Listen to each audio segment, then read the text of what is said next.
Google map ఒక్కొక్కసారి wrong direction చూపిస్తుంది అంటే ఏమోలే అనుకున్నాను. బట్ మేము ఫేస్ చేసిన తర్వాత నిజమే, ఆల్మోస్ట్ గూగుల్ మ్యాప్ మీద డిపెండ్ అవ్వకూడదు అనేసి అర్థమైంది. మేము ఈషా ఫౌండేషన్కి వెళ్తున్నప్పుడు మాకు ఒక రూట్ చూపించిందనమాట. సో ఆ రూట్లో మేము వెళ్ళాం. ఏమో ఇదే రూట్ ఏమో అనేసి తెలీదు, ఫస్ట్ టైం వెళ్తున్నాం కాబట్టి. అయితే ఇక్కడ చూడండి రూట్ ఎలా ఉందంటే, మామూలుగా పొలంకి వెళ్ళే వాళ్ళు రూట్ వేసుకుంటారు కదా, సో ఆ రూట్ని చూపిస్తుంది అనమాట.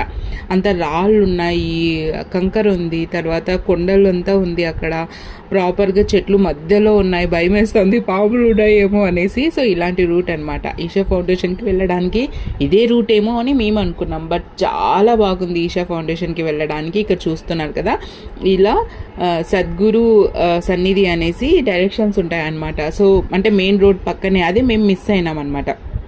సో మళ్ళీ ఏ రూట్లో అయితే వెళ్ళామో ఆ రూట్లో నుంచి మళ్ళీ బయటకు వచ్చేసి మెయిన్ రూట్ ఎక్కేసి మళ్ళీ కొంచెం ముందుకు వెళ్తే అక్కడ సైడ్కి అంటే రోడ్డుకి సైడ్ ఇరువైపులా ఇట్లా ఒక సద్గురు సన్నిధికి అనేసి పెద్ద పెద్ద ఫ్లెక్సీలు ఉంటాయి అన్నమాట.